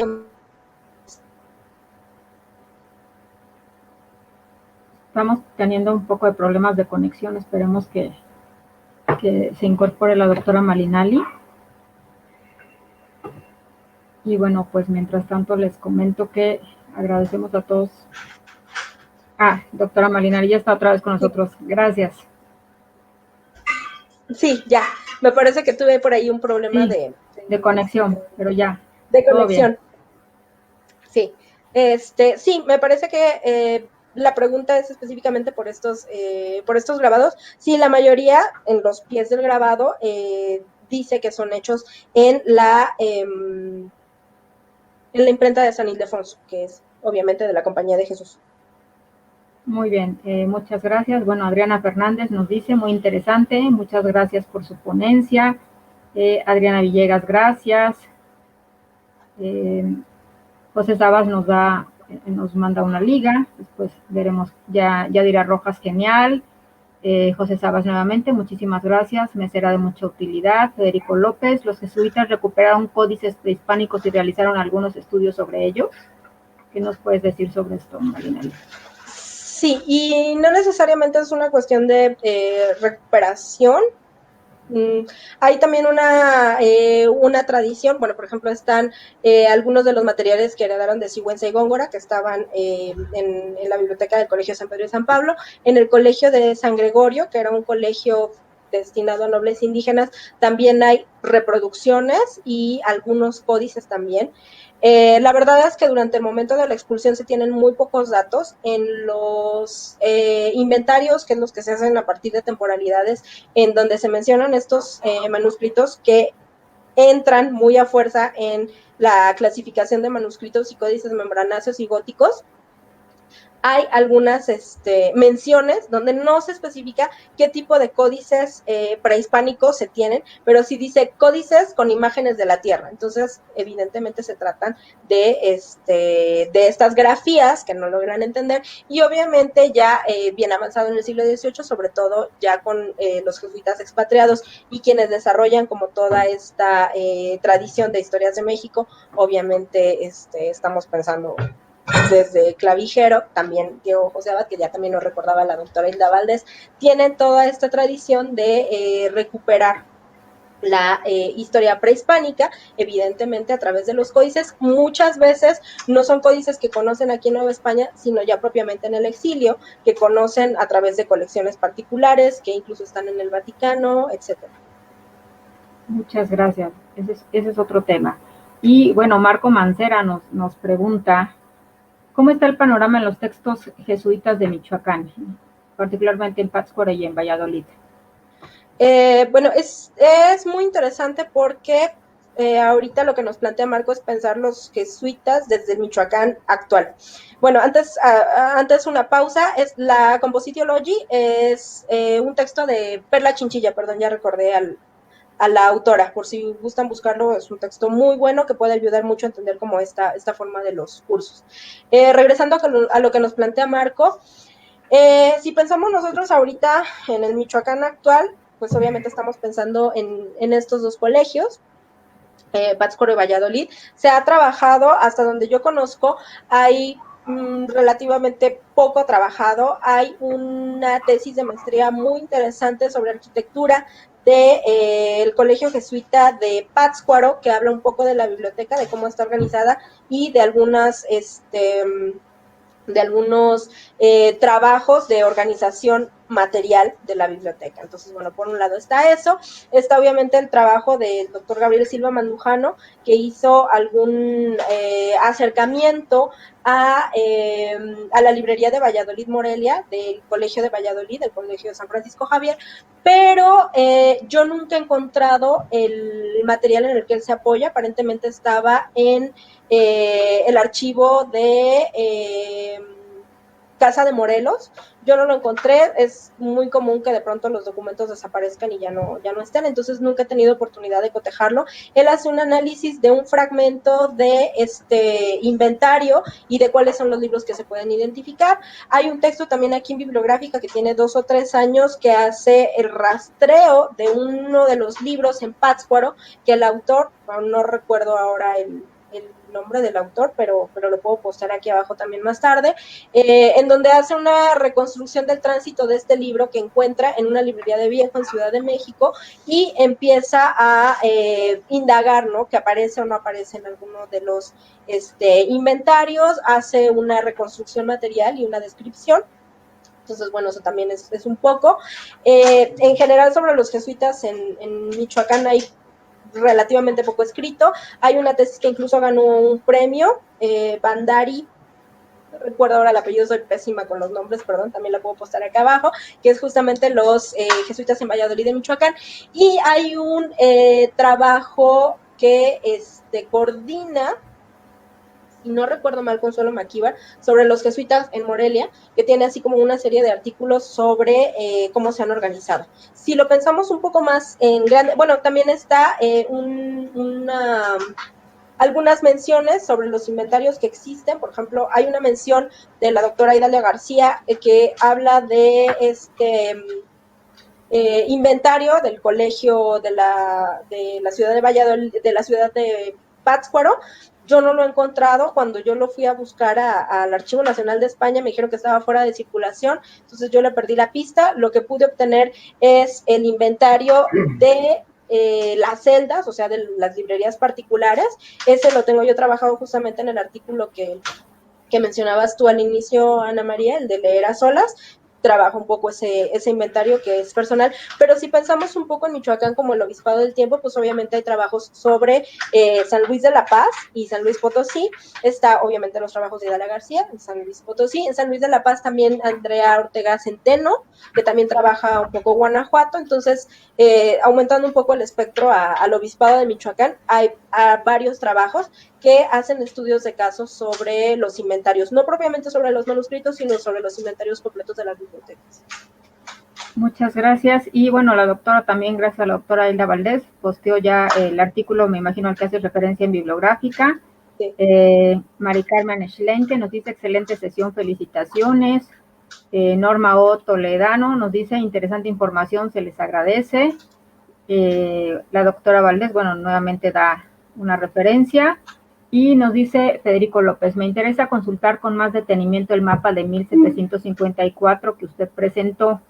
Maestra Marinaria Hernández, ¿en qué fuente documental me recomienda? Gracias por su atención. ¿Qué fuente le recomiendas para el mapa?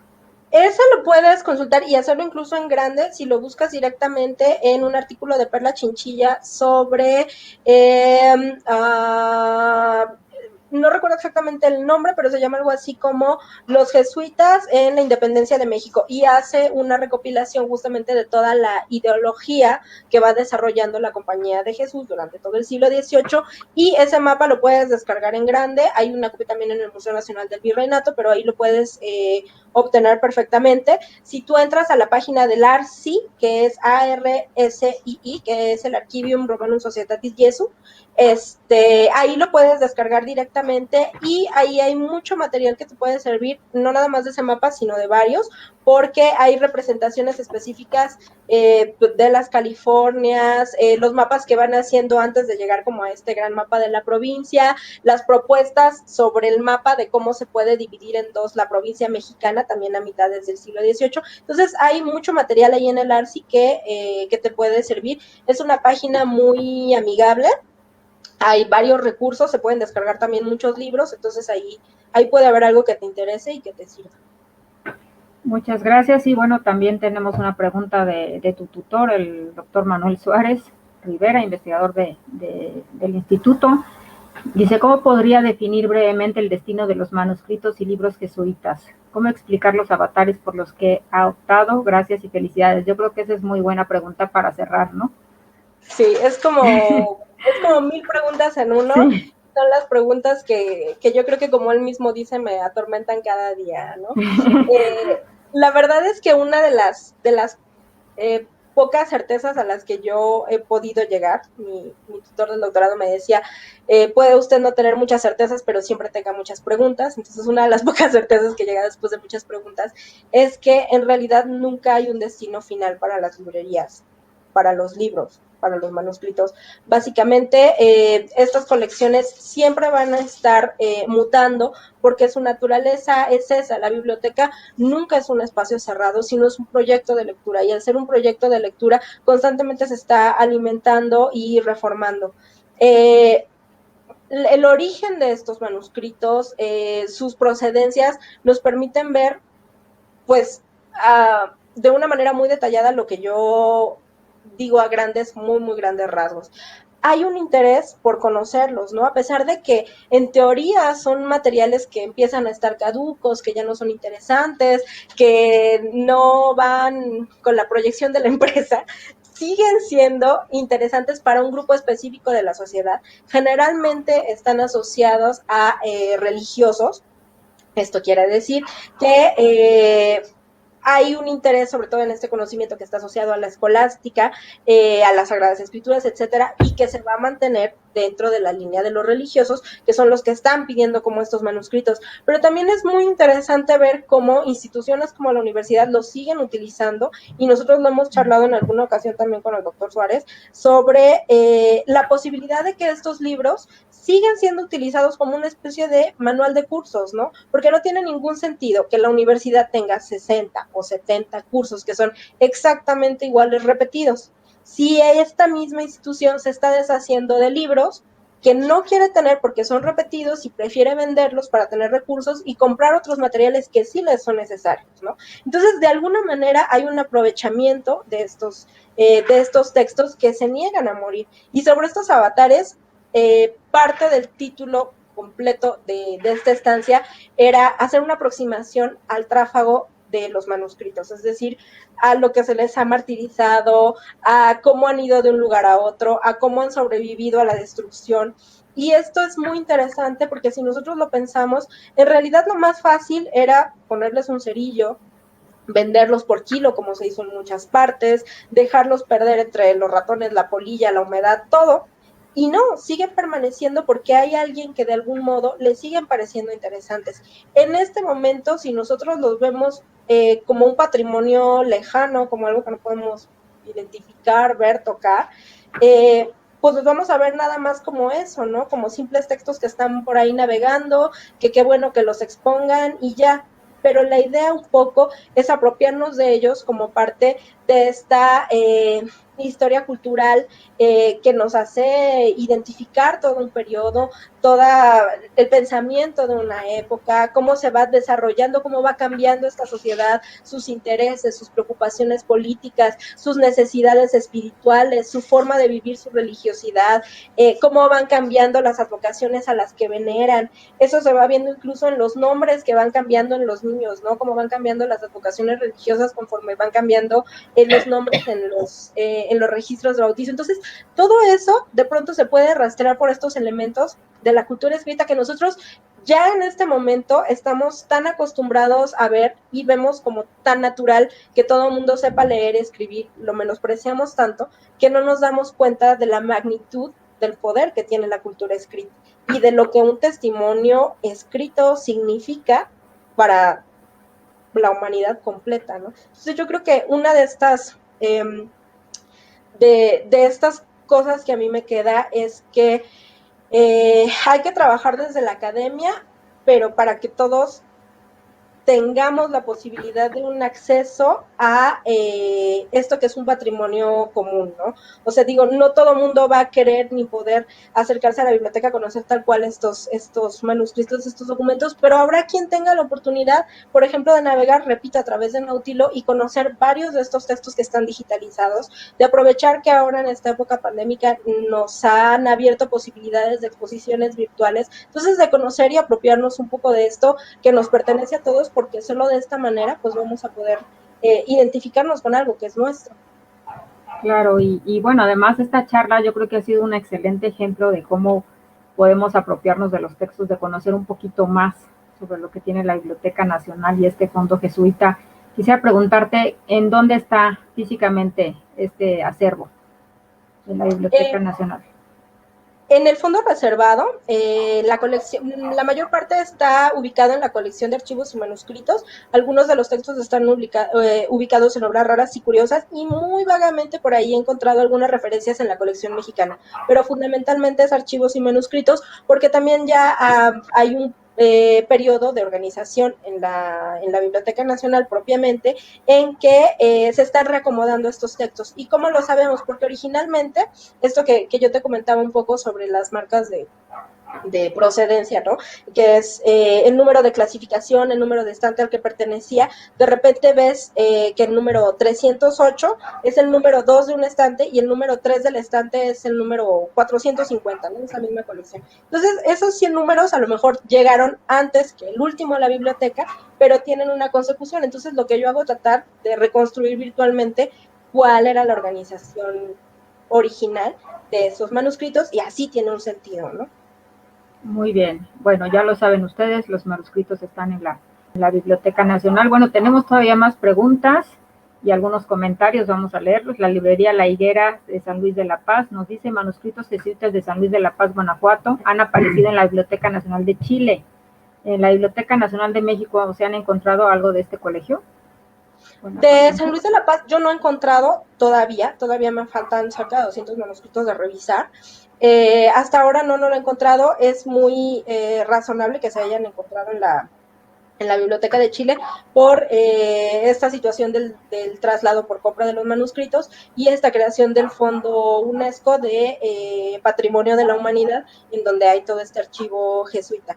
De San Luis de la Paz sí encontré una copia en el Archivo Nacional de España, pero no, aquí no he encontrado. Bueno, y allá encontré nada más una copia parcial de inventario. Yo aquí en la Biblioteca Nacional no he encontrado ningún manuscrito todavía, que no lo descarto, pero no, ahora no, hasta ahora no. Muy bien. Bueno, Federico López nos dice, pues, gracias, maestra Malinali, por su respuesta y felicidades por esta bella exposición. Estamos de acuerdo. La doctora Hilda Valdés, felicidades, Malinali. Sin duda, tu investigación será trascendental para enriquecer el catálogo de manuscritos de la Biblioteca Nacional de México. Efectivamente. Y Henry Lacroix dice: muy agradecido con esta gran exposición. Definitivamente es un compromiso para todos el colaborar con la preservación de estos materiales. Agradecemos, Malinali, mucho el que te hayas tomado el tiempo de compartir tu investigación, tus conocimientos. ¿Quieres agregar algo más? No, al contrario, gracias a ustedes. Y pues finalmente, gracias a quienes nos acompañaron. Ojalá que hayan disfrutado un poco de estas imágenes, que la verdad me parecen bellísimas, súper interesantes, que tienen mucho que dar. Y de verdad, me gustaría mucho invitarlos a todos a que aprovechen esta parte de las exposiciones virtuales que muchas bibliotecas patrimoniales tienen ahora, que tiene no nada más de manera nacional, sino también internacional, porque es una manera facilísima que tenemos todos ahora de acercarnos a algo que en otro momento sería inimaginable, ¿no? Y que gracias a la tecnología pues tenemos ahora la oportunidad. Y cuando acabe la pandemia, también aprovechen para hacer estos recorridos maravillosos que la Biblioteca Nacional siempre tiene, siempre hay muchas exposiciones, siempre hay muchas actividades, estén pendientes, porque de verdad vale mucho la pena conocer el trabajo de toda esta gente que está trabajando por nuestro patrimonio constantemente.